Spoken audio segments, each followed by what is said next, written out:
Sa mapagpalang umaga po mga kapatid, kumusta po tayong lahat? Narito na naman po tayo sa ating morning devotion. So, pinamagatan po natin itong overcoming bad news. So, paano ba natin ma-overcome ang bad news? Ano po?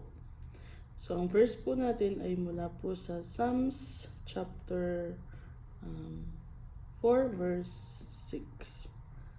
Sabi po dito, "There are many who say, who will show us any good? Lord, lift up the light of your countenance upon us." Amen. Basahin po natin sa ating Our Daily Bread. Sabi po dito, "There are many who say, who will show us any good?" Yun pa, nabasa natin sa Psalms 4:6. These words of David seem to describe the pessimistic outlook we so easily develop in our world today. The front page of newspapers and the top stories on the internet or television seem to focus on crime, accidents, politics, the economy, and prominent people behaving badly. Our conversations at work and home begin to dwell on difficulties, and it's enough to discourage anyone. Where can we turn for better news? In the midst of his troubles, David turned to the Lord who relieved his distress. Mababasa po natin yan dun sa Psalms chapter 4 verse 1.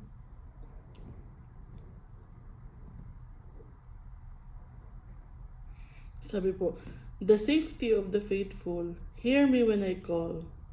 O God of my righteousness, you have relieved me in my distress. Have mercy on me and hear my prayer." Amen.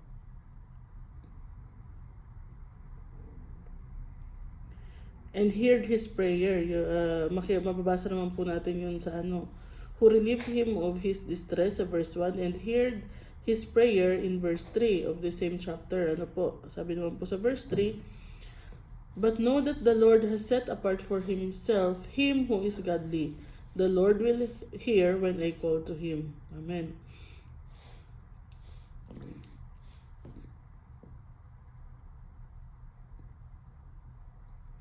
So instead of hoping for temporary good from altered circumstances, he found unceasing encouragement in God. Sa verse 6 nga po, nabasa natin, "Lord, lift up the light of your countenance upon us." The result was a gladness of heart that surpassed any earthly prosperity or success. Mababasa naman po natin yun sa verse 7. Sabi po sa verse 7, "You have put gladness in my heart more than in the season that their grain and wine increased." So, yung gladness na binigay po ng Diyos sa kanya ay it surpassed any earthly prosperity or success. Ano po? Throughout David's life, before and after he became king of Israel, he was never without opposition. But at the end of the day, he could say, "I will both lie down in peace and sleep, for you alone, O Lord, make me dwell in safety." Yun po sa Psalms chapter 4 verse 8. Pondering the truths in Psalm chapter 4 about God's care for us is a good way to begin and end every day. Amen. So,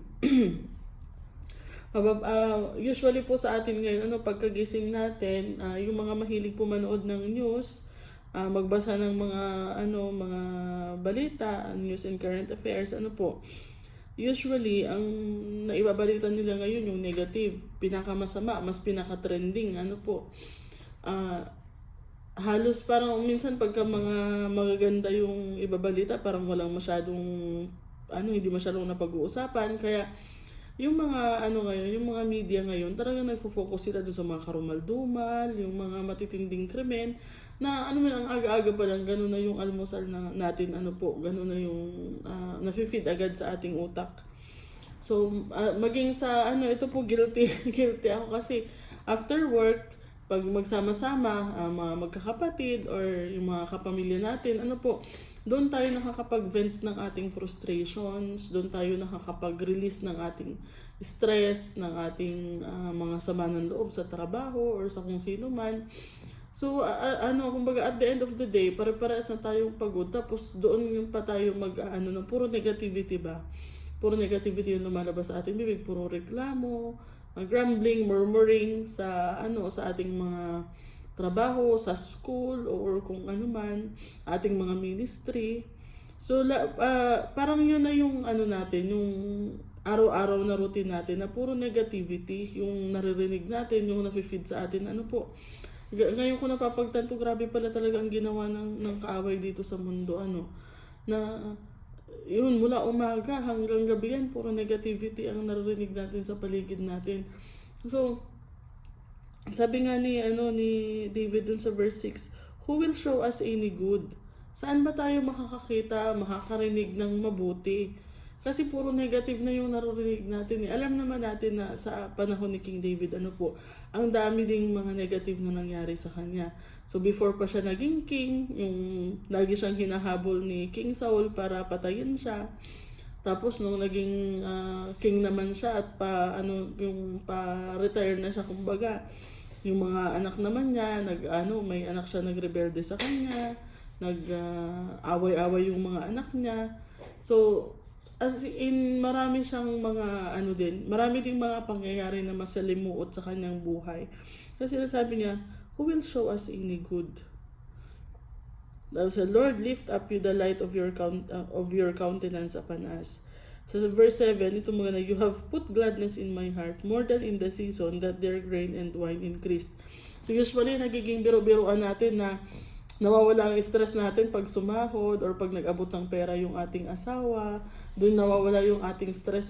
Pero ang sabi po dito ni David, yung gladness na inilagay ng Diyos sa kanyang puso, higit pa sa earthly riches, masigit pa doon sa season ng masaganang ani at maraming wine, o ibig sabihin masagana yung ani nila ng grapes, at mga grain, yung mga trigo, ganyan. Alam na sa panahon nila noon, yun ang mga riches din, pag masaganang ani. So mas higit pa doon yung gladness, yung kagalakan na ibinibigay ng Diyos sa kanyang puso, Kaya at the end of the day, bago siya matulog, masasabi niya na, I will both lie down in peace and sleep. For you alone, O Lord, make me dwell in safety. So ano ba yung mga reason na hindi tayo usually nakakatulog sa gabi? Minsan marami tayong mga pag-aalala, yun nga, yung mga negativity na narinig natin, iniisip-isip natin, paano kaya may mga tao na nakakagawa ng mga ganong bagay, mga ganong krimen. And then yung sa trabaho natin, minsan natutulog tayo na masama ang loob kasi may mga nangyayari na hindi nakakatuwa, yung mga ganon. Or yung basta yung lahat ng negativity sa ating let's say bumagsak tayo sa exam, mga ganun ba.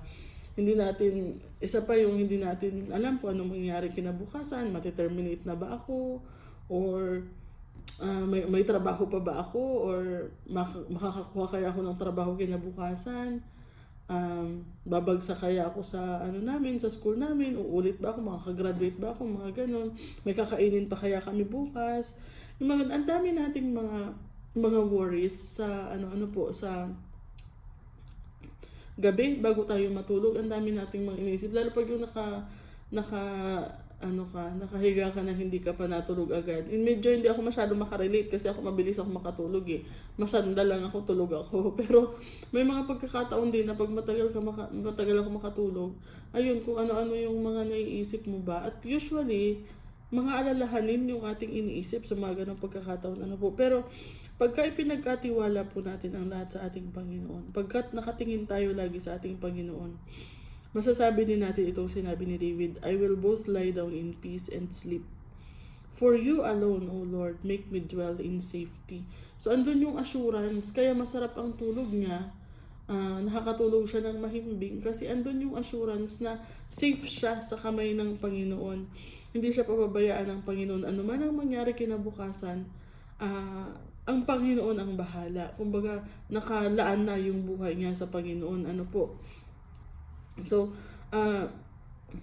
maganda po na ugaliin natin itong yung ginawa ni David na sa kabila ng mga negativity na naririnig natin dito sa mundo, kaliwat kanan, mula umaga hanggang hapon, mag-focus tayo sa ating Panginoon. Kaya sabi doon sa ating devotion sa Our Daily Bread, itong Psalms chapter 4 ay napakagandang pag nilay-nilayan natin, or it's a great way to start our morning and to end our night. Ano po? Kasi dun sa mga first verses niya, andun yung yung distress niya na sabi niya, the safety of the faithful, hear me when I call, O God of my righteousness. You have relieved me in my distress. Have mercy on me and hear my prayer. So, andun yung desperate call niya sa Panginoon. Ano po? At doon sa 3, sinabi nga po doon, but know that the Lord has set apart for Himself him who is godly. The Lord will hear when I call to Him. So, napakaganda pong start ng ating day na ganun, na kung naririnig natin yung mga negativity, umaga pa lang, humingi tayo ng tulong sa Panginoon. Lord, bigyan mo naman ako ng kaliwanagan sa araw na ito. Alisin mo yung mga negativity, alisin mo yung mga masasamang kaisipan, yung mga worries na nagpapa-down sa akin, yung mga problema na nagpapa-down sa akin. So yun yung natin. At ang pangako ng the Lord will hear when I call to Him. So papakinggan tayo ng Diyos. Kaya morning pa lang, humingi na tayo sa Kanya, manalangin na tayo. And at the end of the day, sabihin din natin na, Lord, Ikaw na ang bahala. Salamat sa maghapon na ito at Ikaw na ulit ang bahala bukas. So that we can lie down in peace and sleep. Katulad nga po ng sabi ni King David, lahat ng ating worries, maibigay natin sa Panginoon. At yung nakakatawa doon, yung joy na ibinibigay sa atin ng Diyos, hindi matutumbasan ng earthly riches, hindi mababayaran yung gladness na ibinibigay ng Diyos sa atin. So, nawa po may natutunan po tayo sa araw na ito. So, each morning, humingi tayo ng tulong sa Panginoon na mapagtagumpayan natin yung ating maghapon. At each night, magpasalamat tayo sa Panginoon at ipagkatiwala din natin sa Kanya ang ating mga worries for the next day. Amen. Maraming salamat at tayo po ay manalangin. Hallelujah. Purihin ka, Panginoon. Maraming salamat po sa inyong mga salita, O Lord. Tunay nga po na marami po kaming naririnig na negative sa araw-araw. Umaga pa lamang, Panginoon, puro mga negative ng balita ang naririnig namin, negative words na nafe-feed, negative na kaisipan. Tulungan niyo po kami, Panginoon, to call upon you, Panginoon, to call you pagka mga ganitong situations po na kami ay in distress, Panginoon. Marami kaming worry sa maghapon, marami kaming mga iniisip, marami kaming mga kabigatan. Help us, Panginoon, to call upon you and to seek your help, Panginoon. At nawa, Panginoon, tulungan niyo din po kami, Panginoon, at the end of the day, Panginoon, to thank you for all you have done sa buong maghapon. And help us, Panginoon, na ibigay sa inyo, Panginoon, lahat ng burdens, ipagkatiwala sa inyo lahat ng worries namin, kinabukasan, at magtiwala, Panginoon, na we are safe in your hands. Whatever happens, Panginoon, safe kami sa inyo, Panginoon. Tulungan niyo po kami at ipaalala niyo po sa amin ito day by day, O Lord, morning and night, Panginoon, upang mawala po itong mga kabigatan na dinadala namin sa araw-araw. At Lord, tulungan niyo po kami na sa maghapon, Panginoon, bawat maghapon ng aming buhay ay ipagkatiwala namin sa inyo ang lahat ng mga alalahanin namin. Starting for today, Panginoon, please take care of our worries, Panginoon. Ano man yung mga pinag-aalala namin na maaaring mangyari, please turn these worries into blessing, Panginoon, upang yung aming mga pag-aalala at takot, Panginoon, ay maging thanksgiving, O Lord. Kayo na po ang bahala sa maghapon, Panginoon. Pinagkakatiwala namin ang lahat ng ito, knowing that hindi nyo kami iiwan, Panginoon, and we are in good hands pag ikaw ang kasama namin, Panginoon. And we pray na at the end of the day, andun po yung kagalakan, Panginoon, na hindi matatawaran, hindi mapapantayan ng mga riches dito sa mundong ito, Panginoon. Salamat po, O Lord. Pinagkakatiwala po namin sa inyo ang maghapon na ito sa pangalan ni Jesus. Amen. So, yun po rin ng Panginoon. Maraming salamat po sa inyong pakikinig, mga kapatid.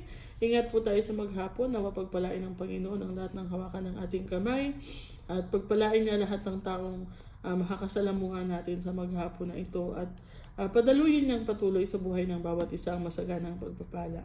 God bless po at ingat.